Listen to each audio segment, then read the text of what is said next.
Appreciate it. And thank you, Madam Superintendent. Thank you for allowing me back here at the district, and to Senator Skinner for her incredible leadership. As many of you locally know, but for those of you who are not familiar, Senator Skinner is also the budget chair and is disproportionately responsible for us announcing this year, just a number of months ago, the highest education funding in California's history.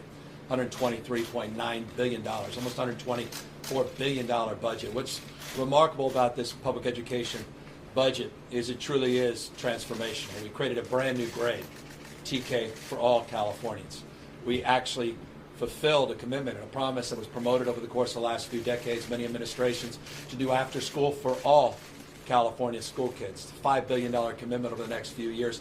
Not only after school for all, but transforming the school year. We're still on an agrarian calendar, which is absurd by any objective measure.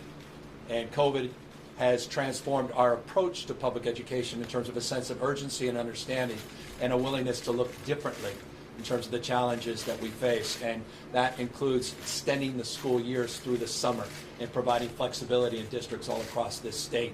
We also, as was noted by the superintendent, and this is really important and rather tragic, that the needs are so great, the desire so acute, that we were able to fulfill something that we've been talking about for decades in this state, and I don't know there's another state in America that's providing universal free meals, minimum 2 every single day. It's a $650 million commitment this year. It goes over $1 billion over the next few years. That commitment to make sure our kids are healthy and to make sure that they have the nutrition they need so they can focus and attend to their schoolwork. We're really proud of this budget, and perhaps no more than this. I've been promoting this since I was a county supervisor in San Francisco. This notion that we have to begin at the beginning by creating a college-going mindset. California is now the first state in the U.S. to provide a child savings account to every entering kindergarten. 3.5 million kids are going to get their own savings account. Over half their parents don't even have access to savings and checking. Those children are going to have the dignity of their own account. Close to $2 billion investment. Our kids, foster kids, and homeless kids will get upwards of $1,500 in a starter account.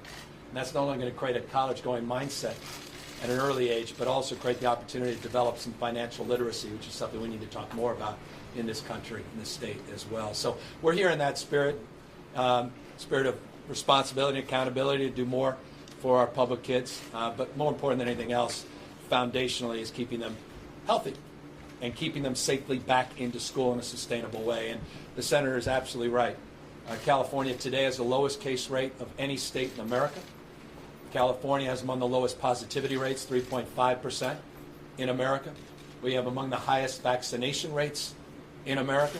Over now, 82% of all eligible adults have received at least one dose of the vaccine. Those things go hand in hand. But this state also has led, not just in terms of those statistics, but we led with mask wearing, the first school system in the United States, a state level, to require masking to get our kids safely back into school. We followed that up a number of weeks ago by becoming the first state in America to require that there be vaccine verifications and or testing for all our school staff, not just teachers, paraprofessionals, all the folks that really make this school system work. We're proud of that.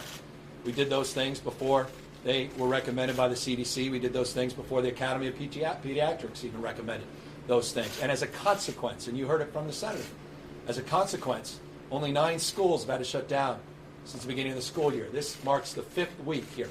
We started earlier than most major school districts. Just consider New York just opened a few days ago. We've been open 5 weeks here. 2,000 schools in this country that are shut down. An infinitesimal number here in the state of California because we've been led by science and we're focusing on keeping our kids safe. Those two things, I love all these folks spewing on about how important it is to get our kids back in-person instruction, and yet they are denying local districts the ability to keep them safe so they can get quality in-person instruction without shutting down by limiting those masking opportunities and requirements. We're doing exactly the opposite, and we're proving that we can sustainably keep these systems open. I'm not naive. It's one thing you learn this pandemic is you know what you know. You don't know what you don't know. So we've got to maintain our vigilance. We've got to stay on top of this. Good enough never is. But we want to keep our kids safely back in person instruction. it's critical to get more people vaccinated, and it's critical that we have face coverings and masks to keep our kids safe and healthy and keep the professionals that are taking care of our kids safe and healthy. So we're here in that light, in that spirit, and grateful to the school districts all across the state of California that overwhelmingly have embraced not just the mandate, but the spirit of the mandate as it relates to trying to do more and do better to keep our kids safe. By the way, I'll extend this to the economy as well. You want to get our economy humming again in this country, in this state? You want to keep it sustainably operating at full capacity in every way, shape, or form? We've got to get more people vaccinated. While 82% is impressive in some respects, it's not good enough in others. And so we have more work to do to remind people the imperatives, the power, importance of getting these life-saving vaccines. And so we have more work to do in that space. And we're working with the Senate, working with the Senator and others to continue to develop partnerships. We have 480 partnerships with community-based organizations, trying to meet people where they are in language, doing everything in our power to convince people that are still on the cusp of making a decision. And then, of course, going after and calling out the disinformation. Not just the misinformation, but the intentional disinformation. That's all across media, all across the spectrum. And we actually have teams of people working for us now, combating that day in and day out, in real time, pushing back against that disinformation and that misinformation. So more vaccines, more stringent strategies to encourage and or require that we maintain our vigilance around face coverings and masking to keep our kids in person and continue the progress in this state. With that said, I'm not naive about the challenges the state faces as we face those challenges in many respects all across this country. And while California's economy has come roaring back, 671,000 jobs just in the last 6 months, unprecedented in our state's history, really the tentpole of the American job recovery in terms of job creation, $80+ billion operating surplus. And I say plus because we'll be putting out new numbers soon. That budget surplus is now well north of $80 billion, unprecedented as well in U.S. history. Allows us to do that $12 billion tax rebate, dollars that are going out. But we're mindful. We have a lot more work to do. The unemployment rate is still stubbornly high. A lot of small businesses are still struggling, and we want to meet them where they are, provide those grants, and get those dollars out in the streets. Final thing. I'm also mindful on September 30th, our moratorium on evictions ends. But I also want to raise awareness that what we did with Senator Skinner and with the legislature extends beyond September 30th. There are pre-diversion opportunities, I don't want to get technical here, that extend through March 31st of 2022. All you have to do is get your application in, and we have protections that were part of the agreement that we struck with the legislature. We're going to be talking more about that, but I want to highlight that because I know there's deep anxiety with that looming deadline in a matter of weeks. We are making progress on getting dollars out and obligating additional dollars on the rent relief, 100% of that rent back paid, and utilities as well, $7.2 billion total in that package. But I'm also very mindful of the responsibility to continue that work over the course of the next few weeks. So I wanted to highlight the progress here in schools, and I'll just close on this. I got 4 kids. I may want a 5th after spending time with all these kids. Yeah, this is what lights me up. I see Phil Mateer there. He remembers every Friday when I was mayor. I used to joke with the school board in San Francisco. I've been to more schools than the school board members because every Friday I tried to take the time to visit a school, and I did that selfishly just for renewal and energy. And we haven't been able to do that in the last year and a half. And so this is, honestly, it's like enlivening. It's a treat. That quality of imagination these kids have, and also their insights. I asked them, what are the top 3 issues in the state of California? I'm not making this up. They said climate change, homelessness, and education funding. And then they added in, to their credit, sexism, racism, and healthcare. You don't need focus groups. You don't need public opinion polls to tell you what you need to focus on. And I want folks to know that's exactly what we're focused on in this state. And I was really, it was just a wonderful experience to have these kids tell me what I heard throughout this campaign as we defended ourselves against this recall.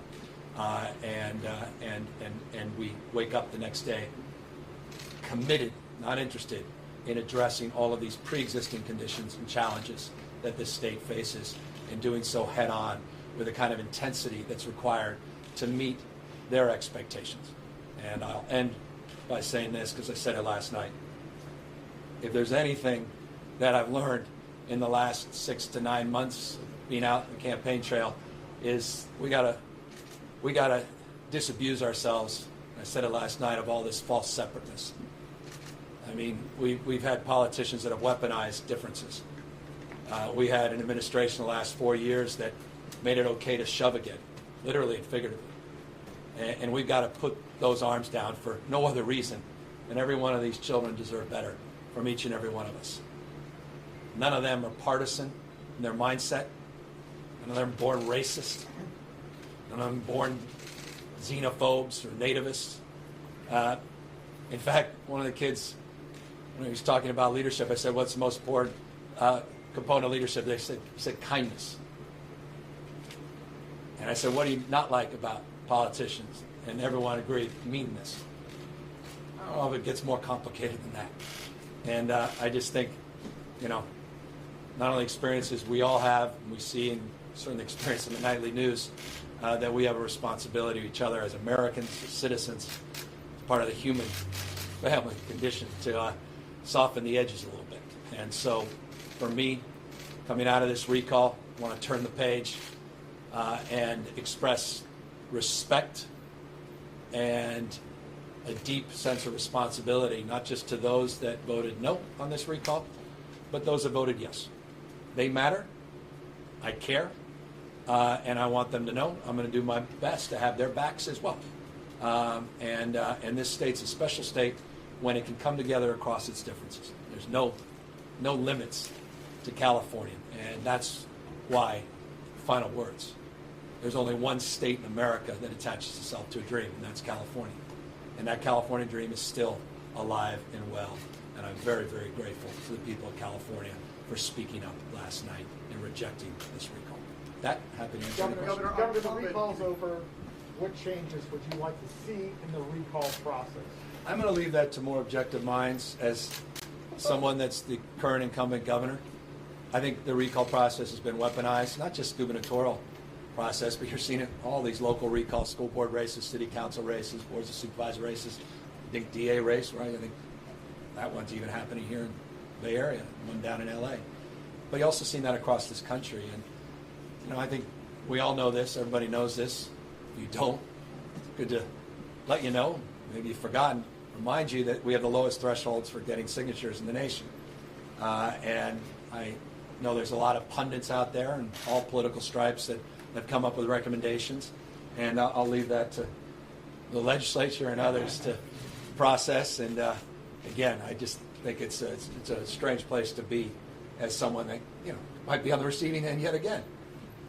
If past is prologue, this is the 6th recall effort in the 2.5 years I've been governor. Might suggest that process may unfold yet again. Governor, on COVID, the LA County is expecting a public health order later this week requiring proof of vaccination for every mega outdoor event, all indoor events, as well as bars. Like your reaction to that, does that speak to the level of concern still in the state over COVID in your largest county? And has the state level ever considered that kind of? Well, San Francisco, as you know, a number of Bay Area cities have moved in that direction. You've seen that in other parts of the country as well. And we believe in localism. We want to support local health decisions. I think one thing you learn when you become governor of California, when you're governing a state that's larger than 21 state populations combined, you have to have sort of a dynamic mindset in terms of local decision making based upon local conditions. I appreciate the work that Barbara's doing in LA County. I appreciate her leadership, and I also appreciate her concern. It goes to your question. We have got to, and I think these were her words, break this COVID cycle, these surges that we're experiencing.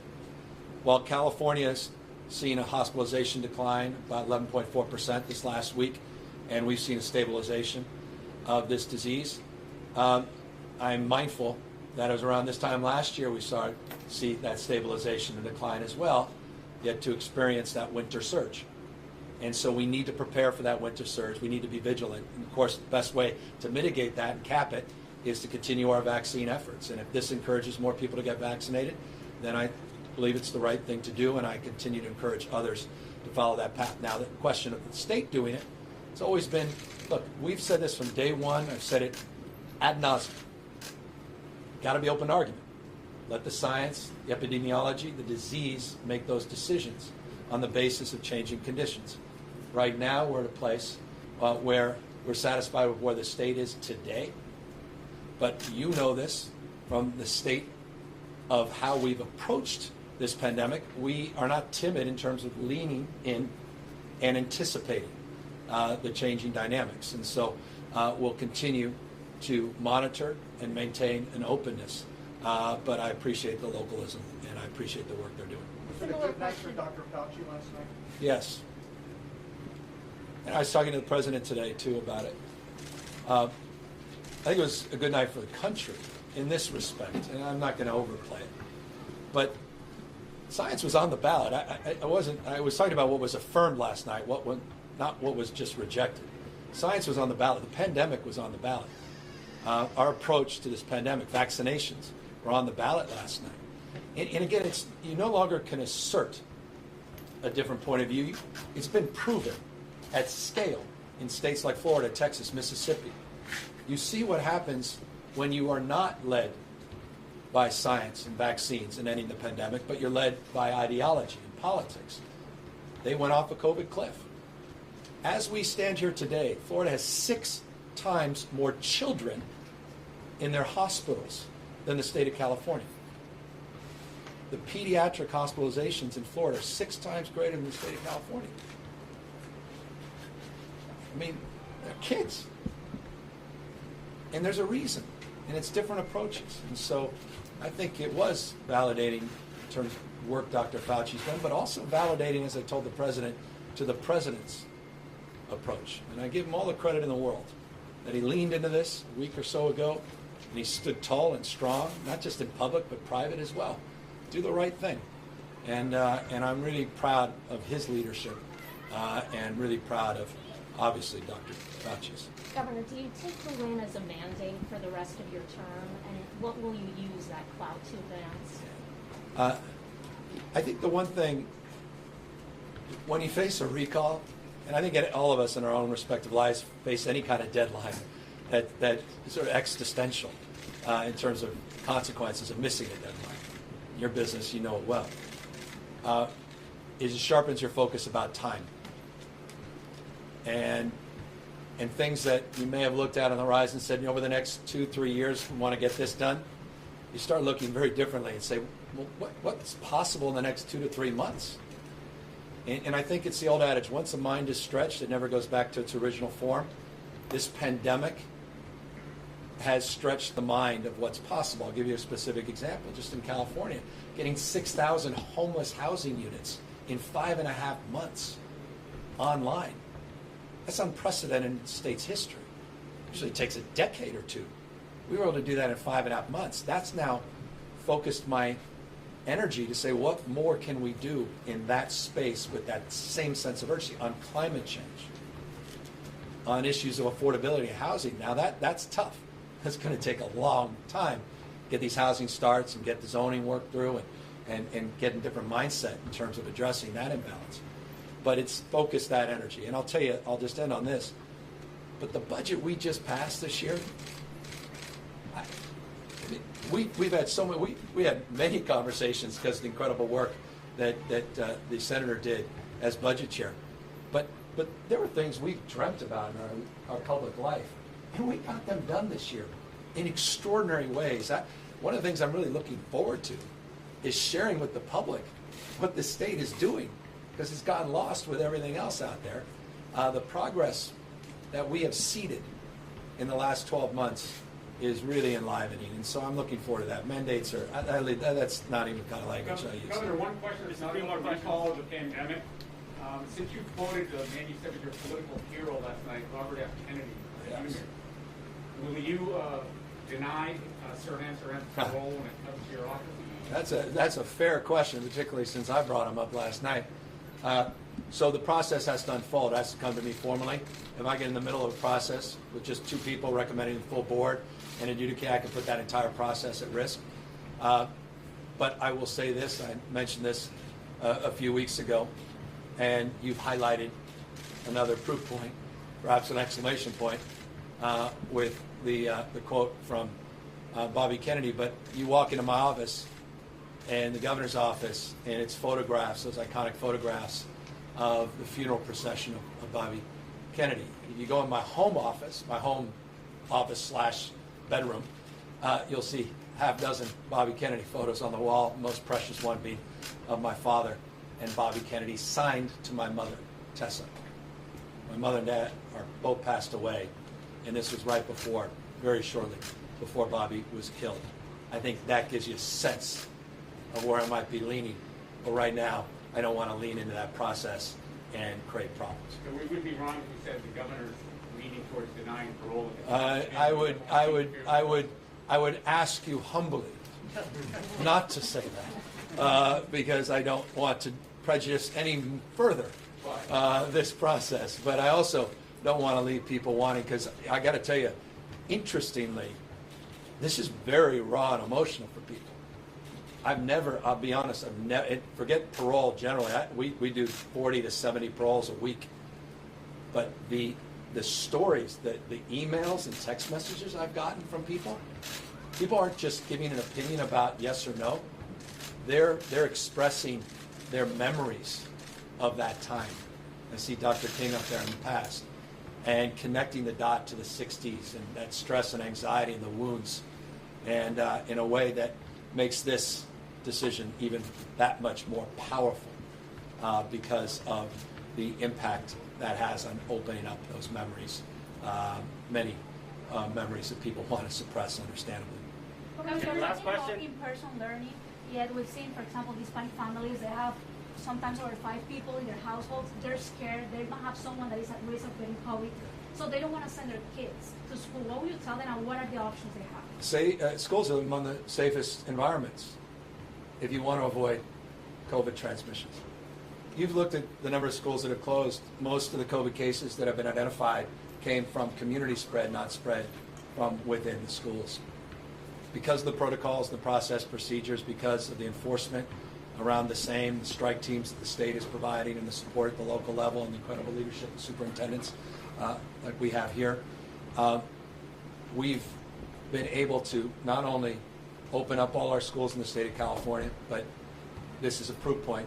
For 5 weeks here, they opened up. They had 11 cases in the first few days, but that was from the summer community spread, and they've had no cases since because of the protocols that have been put in place. So I would tell those families this is a safe place to be.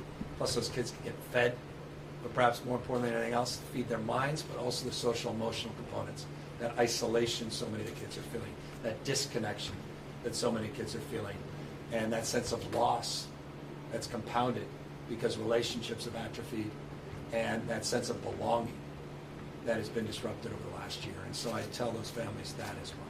Governor, once vaccines for younger children are approved, we just learned that could happen this fall. It goes back to the question here. Will you consider, or are there conversations about potentially statewide mandates for K through 12 students in public schools? Yeah, there's certainly conversations, and obviously, but there's nothing on the table. I want to make that crystal clear. Of course, there are conversations. I mean, we have mandates for vaccine. I love all these Republican governors, with respect, that are talking about how dare you have vaccine mandates, yet they're mandating vaccines in their states. I mean, their entire career is marked with their mandates for vaccinations, which they can eliminate. God forbid. I mean, the hypocrisy is so grand, it's actually frighteningly phenomenal. That said, LA Unified is looking to do it at a scale that presents challenges as well, staffing challenges, logistics and data collection challenges, et cetera. So we're working with them, we're mindful of their processing, and we're learning in real time. And we're discussing if we're at a point full authorization, that we could put ourselves in a position to express the lessons learned and scale those lessons if other districts choose to move in that path and or the experts suggest at the state level we should move in that path. But right now, that is not something that has been presented in any detailed form, but it's certainly something as we scale our thinking to the winter and fall, we scale our thinking as it relates to prospect of new variants and mutations, as we scale our thinking to the third dose of the vaccines, and we scale our thinking once it comes more clear focus when the CDC and our own state advisory group look at the science and data and make recommendations. Okay, last question right here. Dealt with Last question. a bankrupt utility. You had wildfires. Yes. You had COVID-19. I'll just make that easy on you, Phil. Sorry. I'm saying you came in, you dealt with a bankrupt utility. You had wildfires. You had COVID-19 and a recall. In this moment, do you feel vindicated for your approach as governor? No, I thank you for reminding me. One of those I'd forgotten. I don't know why I would forget about it. Bankrupt utility, just weeks after I got sworn in office. Look,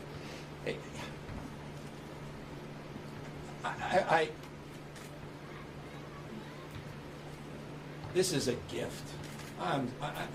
To represent the fifth largest economy in the world, most diverse state in the world's most diverse democracy, to have the privilege of trying to do my best every single day, learn, I'm iterative. We're trying things work, things don't. You deal with a recall, humbling and everywhere, right? I mean, and yet it, to get through that, and as California has gotten through this pandemic at this stage, the resiliency that I see every single day in people, those families that are getting their kids back to school as they're trying to get another job or get back to work themselves.